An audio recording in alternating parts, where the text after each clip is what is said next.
નમસ્કાર, ન્યૂઝ 18 ગુજરાતીમાં આપનું સ્વાગત છે। હું છું આપની સાથે સંધ્યા। ગ્રાઉન્ડ રિપોર્ટ આપ જોઈ રહ્યા છો અને વરસાદના હાલ અમે આપને બતાવવાના છે। તો વરસાદની જ્યારે વાત કરી રહ્યા છે ત્યારે ઉત્તર ગુજરાત માટે મોટા સમાચાર છે। જુલાઈ મહિનો વરસાદથી ભરપૂર રહેવાનું અનુમાન છે। ઉત્તર મધ્ય દક્ષિણ ગુજરાતને લઈને મોટું અનુમાન સામે આવી રહ્યું છે। તો ઉત્તર ગુજરાત માટે આ મોટા સમાચાર છે, કારણ કે ઉત્તર ગુજરાત સામાન્ય રીતે પાણીની અછત વાળો આ વિસ્તાર છે, પરંતુ આ વખતે એ અછત પણ દૂર થશે। વરસાદની અછતનો સામનો કરી રહેલા ઉત્તર ગુજરાત માટે આ મોટા સમાચાર।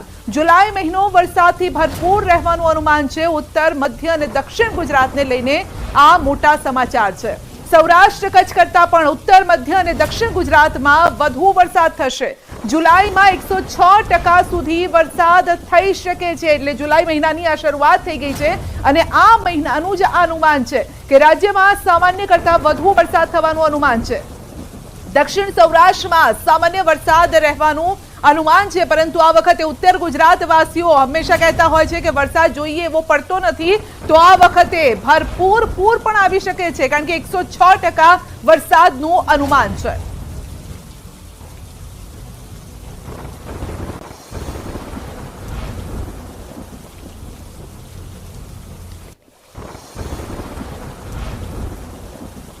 જૂનાગઢ કેશોદમાં ઓજત નદીના પૂરથી ગ્રામ્ય વિસ્તારને અસર। ઘેડ પંથકના 8 થી 10 ગામોમાં નદીના પાણી ફરી વળ્યા છે। નદીના પાડા તૂટતા પાણી ગ્રામ્ય વિસ્તારમાં ઘૂસી ગયા છે અને બાલાગામ, ઝાલાવાડ, પાજોદ સહિતના ગામોમાં આ જે ગામો છે તે બેટમાં ફેરવાઈ ગયા છે। પૂરથી બચવા 1 કરોડના ખર્ચે બનાવેલા સિમેન્ટના પાડા તૂટી ગયા છે। તો ઓજત ડેમનું પાણી છોડતા તેજ પ્રવાહોમાં માટીના પાડા પણ તૂટ્યા। નદીના તેજ પ્રવાહ ખેતરમાં ફરી વળ્યા। ખેડૂતોની મહેનત પર પાણી ફરી વળ્યું છે। તો આપ જોઈ શકો છો કે જે કરોડોના ખર્ચે પાડા બનાવવામાં આવ્યા હતા, જેથી વરસાદી પાણી અને આ સાથે દરિયાઈ પાણી ગામમાં ન ઘૂસે, પરંતુ એ તમામ જે વ્યવસ્થાઓ હતી તે પડી ભાંગી છે। પાડા જ તૂટી ગયા છે અને જ્યાં જુઓ ત્યાં જળબંબાકારની આ સ્થિતિ થઈ ગઈ છે। ગ્રામ્ય વિસ્તારોમાં ફરી વળ્યા છે પાણી। તો મોટી મુસીબત ગ્રામ્ય વિસ્તારો પર આવી ચઢી છે, કારણ કે આ પાણી ઘર સુધી પણ પહોંચી ગયા છે। તો ઘેડ વિસ્તારના આ દ્રશ્યો જોઈ શકો છો, જો કે દર વખતે આ પ્રકારની પરિસ્થિતિ સર્જાતી હોય છે અને માટે જ એ પાળા બનાવવામાં આવતા હોય છે, જેથી ઘર સુધી પાણી ન પહોંચે, પરંતુ ખેતરો પણ જળબંબાકાર।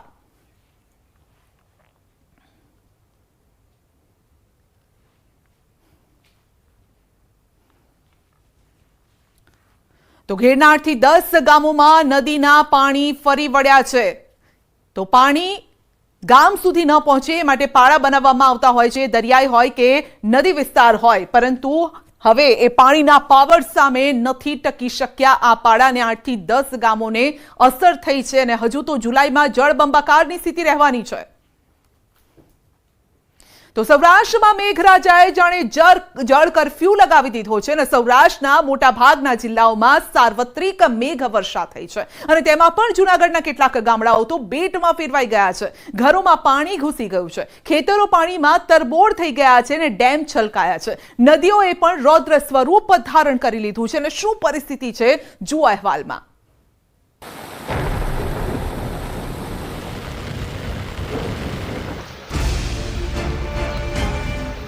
સૌરાષ્ટ્રમાં શ્રીકાર વર્ષા।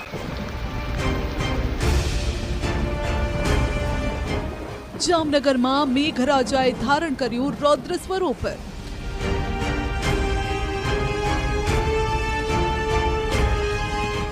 દ્રોલ, જોડિયા, કાલાવડ, લાલપુર પાણી પાણી।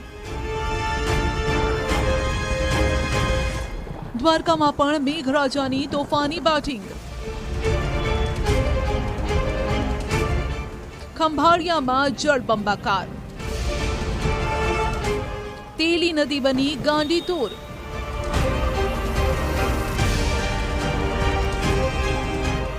રાજકોટ જિલ્લામાં મેઘરાજા મુશળધાર વરસ્યા। ઉપલેટાનું લાઠ ગામ જળમગ્ન, તો સાંબેલાધાર વરસાદથી મોજમાં આવી ગઈ મોજ નદી। જૂનાગઢમાં મેઘરાજાની જોરદાર જમાવટ।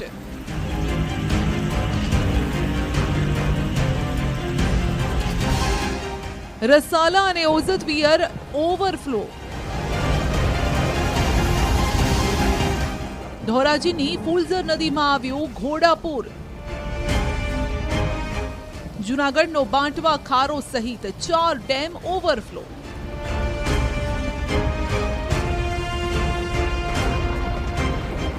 માણાવદરનું સમેગા ગામ જાણે પાણીમાં સમાયું. અમરેલીની ગાગડિયા, કાળુભાર અને ઠેબી નદી ગાંડીતુર. તો જામનગરનું સોગઠી ડેમ પણ ઓવરફ્લો. સૌરાષ્ટ્રમાં મેઘરાજાએ જમાવટ કરી છે. અમરેલી, જામનગર, દ્વારકા, રાજકોટ અને જૂનાગઢ સહિતના જિલ્લામાં મેઘરાજા મહેરબાન બન્યા છે. એવા મહેરબાન કે સતત વરસી રહેલા વરસાદના કારણે નદીઓ બે કાંઠે વહેતી થઈ, ચેકડેમ છલકાયા અને કેટલાક ગામડાઓ તો જાણે જળમગ્ન બની ગયા. જુઓ આ દ્રશ્યો અમરેલીના બાબરા પંથકના છે. ભારે વરસાદના પગલે કાળુભાર અને ઠેબી નદી બે કાંઠે વહેતી થઈ. અમરેલીના માચિયાળા ગામથી પસાર થતી ઠેબી નદીના પાણી કોઝવે પર ફરી વળ્યા, જેના પગલે ભીમનાથ મહાદેવ તરફ જવાનો માર્ગ બંધ કરવાની ફરજ પડી.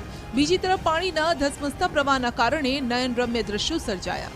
સમગ્ર જિલ્લામાં રવિવાર રાતથી જ વરસાદી માહોલ છવાયો. ખુશીની લહેર પણ જોવા મળી. આ તરફ જૂનાગઢના માણાવદરનું સમેગા ગામ, રાજકોટ જિલ્લાના ઉપલેટાનું લાઠ ગામ અને જામનગરનું ખંભાળિયા જળમગ્ન થયું. ચોતરફ ચોમાસું જામ્યું છે ને ત્યારે જૂનાગઢના માણાવદરના ગ્રામ્ય વિસ્તારોમાં ધોધમાર વરસાદ ખાબક્યો છે. માણાવદરના સમેગા અને કોડવાવ ગામમાં એટલી હદે વરસાદ ખાબક્યો કે બંને ગામ બેટમાં ફેરવાઈ ગયા. ગામમાં જળબંબાકારની સ્થિતિ સર્જાતા લોકોને હાલાકીનો સામનો કરવાનો વારો આવ્યો.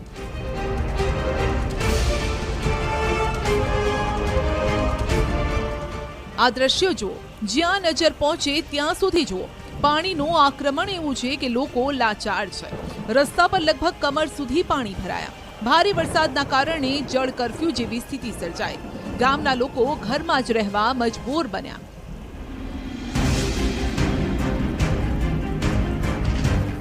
આ તરફ રાજકોટના ઉપલેટા તાલુકાનું લાઠ ગામ પણ પાણી થયું. એવા દ્રશ્યો સર્જાયા જાણે કે લાઠ ગામમાં 12 મેઘ ખાંકા થયા. વરસાદના આંકડાઓ પ્રમાણે રવિવાર રાતથી સવાર સુધીમાં 5 કલાકમાં 2.5 થી 7 ઇંચ વરસાદ વરસ્યો, જેના કારણે ઠેર ઠેર જળબંબાકારની સ્થિતિ સર્જાઈ. ઉપલેટાથી લાઠ ગામ તરફ જતા કોઝવે પર પાણી ફરી વળ્યા અને લોકો મૂંઝાયા. અહીંના ખેતરો પણ પાણીમાં ગરકાવ થયા. લાઠ ગામ સંપર્ક વિહોણું બનતા એસડીઆરએફની ટીમ આવી પહોંચી અને સાથે જ પાટણ વાવ પોલીસ તેમજ મામલતદાર પણ લાઠ ગામે પહોંચ્યા. ગામમાં પહોંચતા એસડીઆરએફની ટીમને જાણ થઈ કે ગામના 8 વિદ્યાર્થીને પરીક્ષા હતી, જેઓ નદીની પેલી પાર ગામમાં અટવાયા છે. જેથી એસડીઆરએફની ટીમે ટ્રેક્ટરની મદદથી 8 વિદ્યાર્થીઓને પુલના એક છેડેથી બીજા છેડે પહોંચાડ્યા. એસડીઆરએફની ટીમ અહીં તમામ સાધનો સાથે પહોંચી. જો પાણીનો પ્રવાહ વધશે અને સ્થિતિ વધુ ખરાબ બનશે તો ગામના લોકોના રેસ્ક્યુ માટે પણ ટીમ તૈયાર છે. લાઈફ જેકેટ અને બોટ સહિતની સામગ્રી સાથે ટીમ અહીં છે. આ તરફ દ્વારકાના ખંભાળિયામાં પણ રસ્તા પરથી પાણી ખળખળ વહેતા થયા. રસ્તા પર જાણે નદી વહેતી થઈ તેવા દ્રશ્યો સર્જાયા. આ દ્રશ્યો ખંભાળિયાના યોગેશ્વરનગરથી મહાપ્રભુજીની બાઠક તરફ જતા રસ્તાના છે, જે જળમગ્ન થઈ ગયો છે. પાણીનો પ્રવાહ એટલો છે કે આ પ્રવાહ સામે ટકી રહેવું મુશ્કેલ છે. જામનગરના જામજોધપુરમાં ધોધમાર વરસાદ વરસ્યો. મેઘરાજાએ ધડબડાટી બોલાવી. નરમાણ ગામના રસ્તા પરથી પાણીનો ધસમસતો પ્રવાહ વહેતો થયો. પાણીનો પ્રવાહ એટલો તેજ હતો કે જો કોઈ વચ્ચે આવ્યું તો ગયું સમજો. આ ઉપરાંત નરવાણ ગામના ખેતરોએ પણ જાણે જળ સમાધિ લીધી. જામનગર જિલ્લામાં મેઘરાજા અવિરત વરસતા રહ્યા. જિલ્લાના નાધુના ગામમાં પણ મેઘરાજા એવા વરસ્યા કે પહેલા જ વરસાદમાં નદી બે કાંઠે વહેતી થઈ. બીજી તરફ કેટલાક વાહન ચાલકોને પાણી સામે પાવર ભારે પડ્યો. રાજકોટના ધોરાજીના ગ્રામ્ય વિસ્તારમાં ધોધમાર વરસાદ વરસ્યો, જેના પગલે ગામડાઓમાંથી વહેતી નદી ગાંડીતુર થઈ. ધોરાજીના નાની પરબડી ગામમાં 3 ઇંચ વરસાદથી ફૂલઝર નદીમાં ઘોડાપૂર આવ્યું, જેમાં નદીનો કોઝવે ડૂબી ગયો. જો કે આટલા ધસમસતા પાણીના પ્રવાહમાંથી એક બોલેરો ચાલકે પસાર થવાનું જોખમ લીધું. જ્યારે બરાબર કોઝવેની વચ્ચે બોલેરો પહોંચી તો બોલેરો બંધ થઈ ગઈ. વાહન ચાલક સહિત કેટલાક લોકો પુલની વચ્ચોવચ્ચ ફસાયા. જો કે સદનસીબે આ દુર્ઘટનામાં કોઈ જાનહાનિ નથી થઈ. માત્ર બોલેરો જ નહીં, ફુલઝર નદીના આ કોઝવે પર એક બાઇક ચાલક પણ તણાતા બચ્યો. ન્યૂઝ 18 ગુજરાતીની ટીમ જ્યારે અહીં ઉપસ્થિત હતી ત્યારે એક બાઇક ચાલકે કોઝવે પરથી પસાર થવાની કોશિશ કરી. જો કે થોડે દૂર જતા તે તણાવા લાગ્યો અને આ ઘટના પર નજર પડતા અમારા સંવાદદાતા મુનાફ બકાલી જીવના જોખમે બાઇક ચાલકને બચાવવા દોડી ગયા.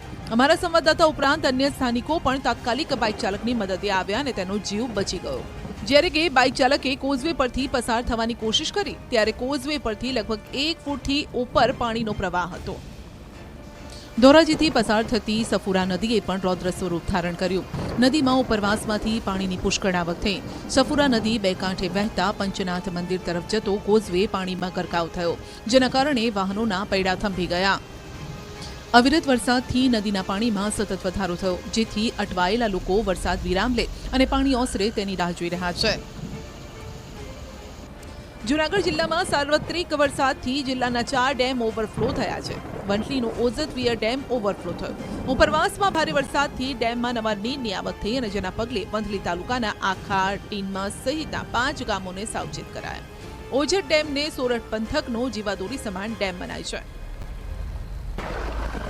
આ ઉપરાંત આણંદપુર ઓઝત વિયર ડેમ પણ ઓવરફ્લો થયો. બાંટવા ખારો, કેરાળા, ઉબેણ વિયર ઓવરફ્લો થયો. બીજી તરફ જૂનાગઢમાં પણ ગત વર્ષની જેમ પરિસ્થિતિ ન સર્જાય તેના માટે જૂનાગઢ તંત્રએ આગવું આયોજન કર્યું. જૂનાગઢના ગિરનાર પર સૌપ્રથમ વરસાદ માપવાની કામગીરી આ વખતે કરવામાં આવી રહી છે, જેના કારણે પર્વત પર કેટલો વરસાદ પડ્યો તેનો અંદાજો આવી શકે. આ ઉપરાંત જૂનાગઢ તંત્રએ પણ પાણી પહેલા પાળ બાંધી, એટલે કે જો આ વખતે પર્વત પરથી શહેરમાં પાણી આવે તો તેના નિકાલની કામગીરી કરી લેવાય. જૂનાગઢ કલેક્ટરનો દાવો છે કે કાઢવા વોકડાને ઊંડો અને પહોળો કરવામાં આવ્યો છે, જેથી આ વખતે જૂનાગઢવાસીઓને પાણીનો સામનો નહીં કરવો પડે. પહેલા તો અમે જે ગિરનાર ઉપર અમારા જે રેઇન ગેજની સિસ્ટમ મૂકવામાં આવી છે. ગયા વર્ષે પરિસ્થિતિ હતી કે પહાડ પર કેટલો વરસાદ પડ્યો છે જાણી શકાતું ન હતું, અને આ પાણી પહાડ પરથી નીચે ઉતરી અને સિટીમાં થઈને વહેતું હતું.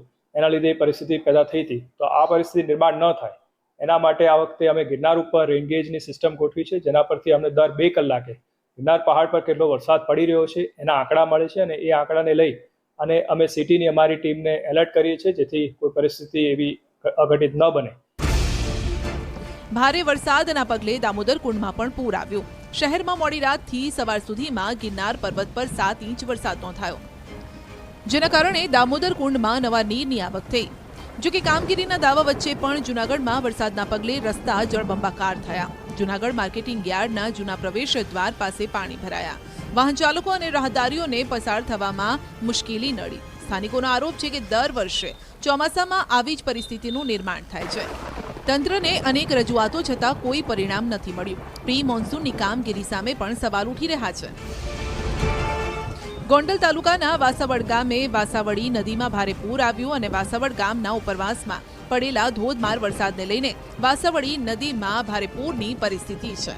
બીજી વખત નદીમાં આવેલા પૂરને લઈને નદી પરના તમામ ચેકડેમ ઓવરફ્લો થયા.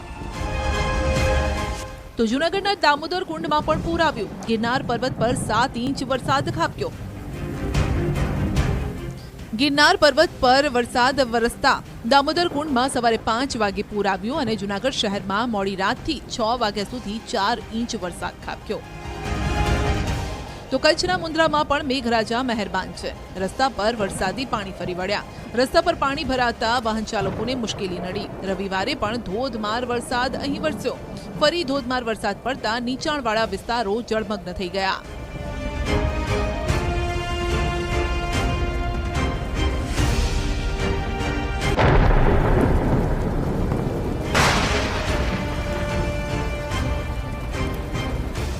દ્વારકાના લાંબા પંથકમાં ભારે વરસાદના પગલે ઠેર ઠેર પાણી ભરાઈ ગયું. ધોધમાર વરસાદથી લાંબા ગામના બજારોમાં 4 ફૂટ પાણી ભરાયા. ગામના બજારો પાણીથી તરબોળ થઈ ગયા. નીચાણવાળા વિસ્તારોમાં કમર સુધી પાણી ભરાયા. કેટલાક લોકોના ઘરમાં પાણી ઘૂસી ગયું, જેના કારણે ઘરવખરી પણ પાણીમાં ગરકાવ થઈ ગઈ. એક પરિવારના ઘરમાં તો કંઈ જ ન બચ્યું, જેથી ભીની આંખે તેમણે સરકાર પાસે મદદની ગુહાર લગાવી. અને અમારું બધું વસ્તુ વરસાદનું તળાઈ ગયું. અમારા પપ્પા દીકરી તળાણા હતા, અમારા બાજુવાળા બધે બસાવ્યા. અમારા ઘરમાં કઈ રહ્યું નથી. બધું અમારું તળાઈ ગયું છે. અમારે કોઈ હજી કોઈ આવ્યું જ નથી જોવા. મારી છોકરી આવડી 11 વર્ષની તણાઈ ગઈ હતી અને એ પાણીમાં ફરાઈ ગઈ આવ જવતા કોઈ અમારી મદદ કરતું નથી, કોઈ જોવે આવતું નથી. અમારે નુકસાની બધું ભયું ગયું છે. અમારા ઘર વાપરીમાં કઈ રહ્યું નથી, કઈ ઘરમાં રહ્યું નથી. લોકો કે ખાટલો કબાટ ને ઈ તરે છે પાણીમાં, બીજું ત્યાં કઈ નથી. પહેરવા લુગડાઈ રહ્યા નથી. મારો પરિસર હાવ પૂરું થઈ ગયું છે. કઈ આવું સોફા ટીવી બધું મારે જણાઈ ગયું, કઈ રહ્યું નથી. કપડા બધું અનાજ ને બાજરા ને બધું હતું ને બધું જણાઈ ગયું, કઈ રહ્યું નથી સાહેબ. બરોબર, વરસાદ બહુ રાતના 2 વાગ્યાનો ચાલુ છે, સવારે માંથી 7 વાગ્યા પછી ફૂલ ચાલુ થઈ ગયું. આમ ઘટે નહીં પાણી, હાવ રોડ બરાબર પાણી જતું હતું. એમાં અમને બધા આવીને કાઢ્યા. બધા રામભાઈ જો ચેતરિયા એ આવ્યા હતા, વીરાભાઈ ચાવડા આવ્યા હતા, એ બધા અમને એને મહેનત કરીને આમ બધાને કાઢ્યા છે અહીંથી. લાંબા ગામમાં જેમ નદીમાં ધસમસતો પ્રવાહ વહેતો હોય છે તેમ લાંબા ગામના બજારોમાં પાણી વહ્યું. પરિણામે એક બાળકી પણ તણાઈ ગઈ, જેનું સ્થાનિકોએ રેસ્ક્યુ કર્યું. પરિસ્થિતિ ન વણસે તે માટે લાંબા ગામે એનડીઆરએફની ટીમ મોકલવા પણ માંગણી ઉઠી છે. આ લોકોનો ઘર સામાન બધો તણાઈ ગયો છે, ઠામ વાસણ તણાઈ ગયા છે, અનાજ તણાઈ ગયું છે, બાળકોના ચોપડા પણ તણાઈ ગયા છે. અને એક બાળકી તણાણે તો એનો માન રેસ્ક્યુ કર્યું અમે 3-4 લોકોએ અને એને બચાવી લીધી બાળકીને. અત્યારે આ પરિવારની બહુ જ પરિસ્થિતિ નબળી છે. અત્યારે ખાવાનું પણ એને પરિસ્થિતિ બહુ ખરાબ છે, ખાવાનું પણ નથી, અનાજ પણ નથી અત્યારે. મારી છોકરી આવડી 11 વર્ષની તણાઈ ગઈ હતી અને એ પાણીમાં ફરાઈ ગઈ આવ જવતા કોઈ અમારી મદદ કરતું નથી, કોઈ જોવે આવતું નથી. કલ્યાણપુરમાં પણ ભારે વરસાદના કારણે લોકોને હાલાકી થઈ. ભાટિયાથી ભોગાતને જોડતા માર્ગ પર પાણી ફરી વળ્યા. કલ્યાણપુર તાલુકામાં 7 ઇંચ જેટલો વરસાદ નોંધાયો. નીચાણવાળા વિસ્તારના અનેક રસ્તાઓ જળમગ્ન થયા. ભાટિયાથી ભોગાતને જોડતા માર્ગ પર વાહનો અટવાયા. દ્વારકા જિલ્લામાં ભારે વરસાદના કારણે અનેક જગ્યાએ પાણી ભરાવાની સમસ્યા સામે આવી છે. ત્યારે હું આપને દ્રશ્યો બતાવવા માંગીશ. કલ્યાણપુર તાલુકાના ભાટિયા ગામના આ દ્રશ્યો છે. ભાટિયા ગામથી ભોગાત ગામને જોડતા માર્ગ પર હાલ પાણી ફરી વળ્યા છે. ત્યારે આપ સીધા દ્રશ્યો જોઈ શકો છો. વાહન ચાલકો પણ પાણીમાંથી પસાર થવા મજબૂર બની રહ્યા છે. ભાટિયાથી ભોગાતને આ જોડતા માર્ગ પર હાલ ધસમસતા પૂર વહી રહ્યા છે. આપ સીધા દ્રશ્યો જોઈ શકો છો. આ જે દુકાનો છે તે દુકાનોની બાજુમાંથી પણ પાણી વહી રહ્યું છે. ધોધમાર વરસાદના કારણે અનેક જગ્યાએ રસ્તાઓ પર પાણી ફરી વળ્યા છે. ત્યારે દ્વારકા જિલ્લાના અનેક રસ્તાઓ પાણીમાં જળમગ્ન થયા હોય ત્યારે ભાટિયાથી ભોગાતને જોડતા માર્ગ પર પણ હાલ પાણી ફરી વળ્યા છે. દ્વારકા જિલ્લામાં ભારે વરસાદના કારણે ખેડૂતોના ખેતરો બેટમાં ફેરવાયા. Khambhalia Dwarka national highway road પર આવેલા અનેક ક્ષેત્રો પાણીમાં તરબોળ થયા. ગ્રામ્ય પંથકમાં પણ ભારે વરસાદના કારણે અનેક નદી નાળા છલકાયા. ખેડૂતોના ખેતરો પણ બેટમાં ફેરવાયા. દ્વારકા જિલ્લામાં ભારે વરસાદના કારણે ખંભાળિયા દ્વારકા હાઈવે રોડ પર ખેતરોમાં ચારો તરફ પાણી ફરી વળ્યા છે. આપ સીધા દ્રશ્યોમાં જોઈ શકો છો. ખંભાળિયા દ્વારકા નેશનલ હાઈવે પર આવેલા ખેતરો પાણીમાં તરબોળ થયા છે. ખેતરોમાં વાવેલો પાક પણ પાણીમાં ગરકાવ થયો છે. આપ સીધા દ્રશ્યો જોઈ શકો છો. ખંભાળિયા દ્વારકા નેશનલ હાઈવે પર આવેલા આ ખેતરો છે તે ખેતરો હાલ બેટમાં ફેરવાયા હોય તેવા દ્રશ્યો જોવા મળી રહ્યા છે. ભારે વરસાદના કારણે ગ્રામ્ય વિસ્તારમાં અનેક નદી નાળાઓ છલકાયા છે. ત્યારે ખેતરો પણ હાલ પાણીમાં તરબોળ જોવા મળ્યા છે. જૂનાગઢનું રવની ગામ પાણીમાં ગરકાવ. જૂનાગઢ ઓઝર ડેમમાંથી પાણી છોડાતા ગામમાં પાણી ઘૂસ્યું. ઘરો અને દુકાનોમાં કમર સુધીના પાણી ભરાયા, જેથી લોકોને આર્થિક ફટકો પડ્યો. દર વર્ષની જેમ ચોમાસામાં રવની ગામ આ વખતે પણ બેટમાં ફેરવાયું છે. જૂનાગઢના માણાવદરમાં આફ ફાટ્યા જેવી પરિસ્થિતિ છે. માણાવદરનું પાજોદ ગામ પાણી થઈ ગયું. ગામનું પાદર, ગલીઓ, બજાર સહિત ઠેર ઠેર પાણી ભરાયા. જૂનાગઢ શહેર તેમજ જૂનાગઢ જિલ્લામાં ભારેથી અતિ ભારે વરસાદ વરસ્યો છે ને સૌથી વધુ વરસાદ છે તે જૂનાગઢ જિલ્લાના માણાવદર શહેર તેમજ માણાવદર તાલુકાની અંદર વરસ્યો છે ને આપ જે દ્રશ્યો જોઈ રહ્યા છો આ દ્રશ્યો છે માણાવદર તાલુકાના પાજોદ ગામના દ્રશ્યો છે. જોઈ શકાય છે કે કઈ રીતે ગોઠણસમા પાણી છે તે પાજોદ ગામની અંદર જોવા મળી રહ્યા છે. ચોક્કસ વરસાદે વિરામ લીધો છે. આ તરફ ગામના ખેતરોમાં વરસાદી પાણી ફરી વળ્યા. ખેતરો જાણે ખેત તલાવડી બની ગયા. ખેતરમાં 1.5 ફૂટ જેટલા વરસાદી પાણીનો ભરાવો થયો. કપાસ અને મગફળીના વાવેતરને પણ નુકસાન થયું. ખેડૂતોનો દાવો છે કે પાણી ભરાઈ જતા પાક નિષ્ફળ જશે. ફરીથી વાવણી કરવી પડે તેવી પરિસ્થિતિનું નિર્માણ થયું છે. દાવો છે કે ગામમાં 10,000 વીઘા જમીનમાંથી 500 વીઘા જમીનમાં વરસાદી પાણી ફરી વળ્યા છે. માણાવદર તાલુકાના પાજોદ ગામ ખાતે જ્યાં જુઓ ત્યાં જળબંબાકારની પરિસ્થિતિ જોવા મળી રહી છે. ન માત્ર પાજોદ ગામના શેરી અને રસ્તા ની અંદર પાણી જોવા મળી રહ્યું છે, પરંતુ ખેતરોની અંદર પણ પાણી ફરી વળ્યા હોવાના દ્રશ્યો છે તે સામે આવ્યા છે. અમે આપને આ દ્રશ્યો બતાવી રહ્યા છીએ. જાણે કે તમને લાગતું હશે કે આ તળાવ છે, પરંતુ આ તળાવના દ્રશ્યો નથી, ખેતરો છે કે જે પાણીની અંદર, વરસાદી પાણીની અંદર ખાબકી ચૂક્યા છે. ત્યારે અહીંના લોકો આપણી સાથે છે, ખેડૂતો આપણી સાથે છે, આપણે તેમની સાથે પણ વાતચીત કરવાનો પ્રયત્ન કરીશું. શું કહેશો, કયા પ્રકારની પરિસ્થિતિ આપના ગામમાં હાલ જોવા મળી રહી છે? અમારા ગામમાં રાતે 1 વાગે વરસાદ ચાલુ થયો, સવાર સુધીમાં 17 થી 18 ઇંચ વરસાદ પડતા પાકો 2 નિષ્ફળ થયા છે. પાણીનું બહુ, ગામમાં પાણી, સીમમાં બધે ક્યાંય રોડ રસ્તા બધું બંધ, વીજળી બંધ, બધુંય બહુ એકારે 1 થી સવારના 9 વાગ્યા સુધી 17 થી 18 ઇંચ વરસાદ. અમારા ગામમાં વિસ્તારમાં 5000 વીઘા જમીન છે, પણ બધી નુકસાની. કપાસ અને મગફળી 2 પાક નિષ્ફળ. જૂનાગઢના માણાવદરમાં બારે મેઘ ખાંગા થયા છે. જૂનાગઢ સોમનાથ હાઈવે પર પાણી ભરાયા. વધાલી ગામના ખેતરો પણ પાણીમાં ગરકાવ થઈ ગયા. ખેતરોમાં 2 થી 2.5 ફૂટ જેટલા પાણી ભરાઈ જતા ખેતરો જાણે તળાવમાં ફેરવાઈ ગયા. હાઈવેની બંને બાજુના ખેતરો પાણી થઈ ગયા. દ્રશ્યો આપ જે જોઈ રહ્યા છો, આ દ્રશ્યો છે જૂનાગઢ સોમનાથ બાયપાસ ઉપરના દ્રશ્યો છે કે જ્યાં ખાનપર અને વધાવી ગામ આવેલું છે. વધાવી ગામના ખેતરના અમે આપને દ્રશ્યો બતાવી રહ્યા છીએ. દ્રશ્યોમાં જોઈ શકાય છે કે કઈ રીતે જે ખેતરો છે તેની અંદર 1 ફૂટથી 1.5 ફૂટ જેટલું પાણી છે તે ખાસ કરીને ભરાઈ ચૂક્યું છે. અગાઉ 15 દિવસ અગાઉ જે ખેડૂતોએ વાવણી કરી હતી, તો કેટલીક જગ્યાએ વાવણી કરવાની હજુ બાકી છે. ત્યારે આ દ્રશ્યો છે તે અમે આપને બતાવી રહ્યા છીએ. ન્યૂઝ 18 ગુજરાતીના માધ્યમથી એક્સક્લુઝિવ આ દ્રશ્યો જોઈ શકાય છે. જૂનાગઢ શહેર અને ગિરનાર પર્વત પર મેઘરાજાનું રૌદ્ર સ્વરૂપ જોવા મળ્યું. વરસાદે સપાટું બોલાવતા જૂનાગઢમાં અત્ર તત્ર સર્વત્ર પાણી જ પાણી છે. જળબંબાકાર જેવી સ્થિતિ અહીં પણ સર્જાઈ છે. ત્યારે ગિરનારમાં ગાજવીજ સાથે મેઘરાજા મુશળધાર વરસ્યા. ગિરનાર પર્વતના પગથિયા પરથી પાણી વહ્યું. પગથિયા પરથી પાણી વહેતા અદ્ભુત નજારો કેમેરામાં કેદ થયો.